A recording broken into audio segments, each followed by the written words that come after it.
एक देहाती व्यापारी और एक शहरी व्यापारी था। उन दोनों की आपस में बहुत गहरी दोस्ती थी। दोनों व्यापारी व्यापार के लिए साथ साथ जाते और मिलकर व्यापार करते थे। जो भी व्यापार में लाभ होता आपस में आधा आधा बांट लेते थे। देहाती व्यापारी शहर से माल खरीदता और गांव में आकर बेचा करता, और उसी प्रकार शहरी व्यापारी गांव से माल खरीदता और शहर में आकर बेचा करता था। शहरी व्यापारी जब गांव में आता तो अपने मित्र के घर पर ही ठहरता था। उसी प्रकार गांव का व्यापारी जब शहर में आता तो वह भी अपने मित्र के घर पर ही आराम करता था। एक दिन की बात है। मित्र, यह हल में इस्तेमाल होने वाली ब्लेड बच गई है। लगभग 500 ब्लेड के करीब है। बाकी सारी तो बिच गई है। तुम इनको अपने घर पर ही रख लो। मैं कल आकर बाजार में बेच दूंगा। हाँ मित्र, गोदाम में रख दो। यह भी कोई पूछने की बात है? कल बाजार आओ तो ले जाना। देहाती व्यापारी अपने हल में इस्तेमाल होने वाली ब्लेड को उसके गोदाम में रखकर अपने गांव चला जाता है। अरे, यह इतनी सारी ब्लेड, और मैं इन सबको बेच दूं तो काफी अच्छा मुनाफा होगा। मैं अपने मित्र से कह दूंगा कि यह सारी ब्लेड चूहे खा गए। मैं ऐसा ही करता हूँ। शहरी व्यापारी उन सभी ब्लेड को चुपचाप से बेच देता है, और दूसरे दिन जब देहाती व्यापारी उसके पास आकर बोलता है, लाओ मित्र, मुझे मेरा सामान दे दो। मित्र, जिस कोठे में तुम्हारी ब्लेड रखी हुई थी वहां तो बहुत सारे चूहे थे और तुम्हारी सारी ब्लेडों को चूहे खा गए। इस बात पर देहाती व्यापारी को शंका हुई तो वह बोला, अच्छा, खा गए सो खा गए। चूहे के खा लेने पर क्या किया जा सकता है। कोई बात नहीं मित्र, जो हो गया सो हो गया, उसका क्या अफसोस करना। ठीक है मित्र, अब रात हो चुकी है। मैं आज रात यहीं पर रुक जाता हूँ। सुबह अपने गांव चला जाऊंगा। ठीक है मित्र।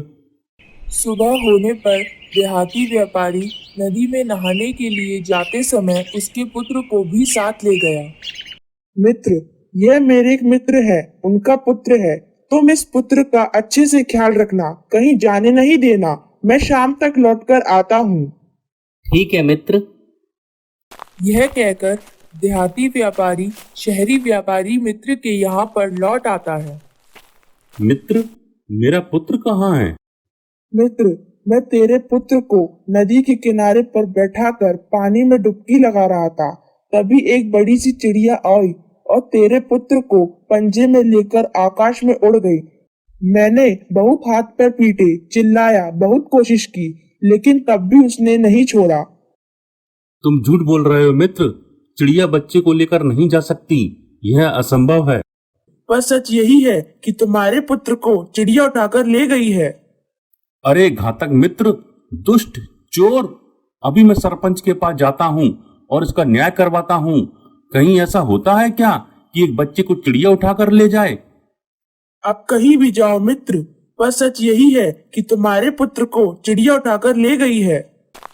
दोनों मित्र न्याय के लिए सरपंच के घर गए और शहरी व्यापारी ने सरपंच से कहा, सरपंच जी, यह दुष्ट मेरे पुत्र को नदी किनारे नहाने के बहाने ले गया और अब कह रहा है कि तुम्हारे पुत्र को चिड़िया उठाकर ले गई।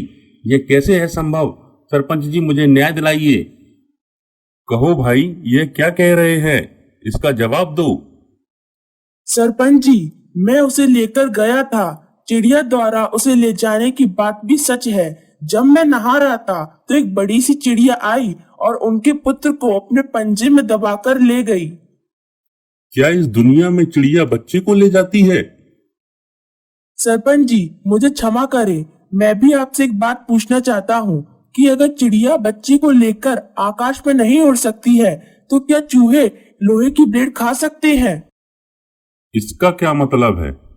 सरपंच जी, मैंने इसके घर पर हल में इस्तेमाल होने वाली करीब 500 ब्लेडें रखी थी, तो ये कहता है कि तेरे ब्लेडों को तो चूहे खा गए, और देखिए जो चूहे ने खाई है उनकी मैगनी दिखाता है। मुझे सरपंच जी, यदि चूहे लोहे की ब्लेड खा सकते हैं तो चिड़िया भी बच्चे को उड़ाकर ले जा सकती है, और यदि नहीं खाते हैं तो बाज तक भी बच्चे को उड़ाकर नहीं ले जा सकते। यह क्या कह रहा है? इसकी लोहे की ब्लेडों को चूहे खा गए। यह बात सुनकर शहरी व्यापारी सोचने लगा कि यह क्या कह दिया इसने। बोलो भाई, क्या यह सच कह रहा है? क्या इसकी ब्लेडों को चूहे खा गए? यह कैसे संभव है? सरपंच जी, यह मेरा मित्र सिद्ध करेगा कि चूहे लोहे की ब्लेड कैसे खा सकते हैं, तो मैं भी सिद्ध करता हूँ कि इसके पुत्र को चिड़िया ले जा सकती है। सरपंच जी, मेरे मुकदमे का फैसला करें। सरपंच जी, मुझे क्षमा कर दें। मित्र, तुम भी मुझे क्षमा करो। मेरे मन में लालच आ गया था। मैंने वह लोहे की ब्लेडों को चुपचाप बेच दिया और तुमसे कह दिया कि उनको चूहे खा गए हैं। मैं तुम्हारी सभी लोहे की ब्लेडों का मूल्य चुका देता हूँ। तुम मेरे पुत्र को वापस कर दो। मैं तुमसे क्षमा मांगता हूँ मित्र। ठीक है, तुम मेरी ब्लेडों का मूल्य दो, मैं तुम्हारे पुत्र को लेकर आता हूँ।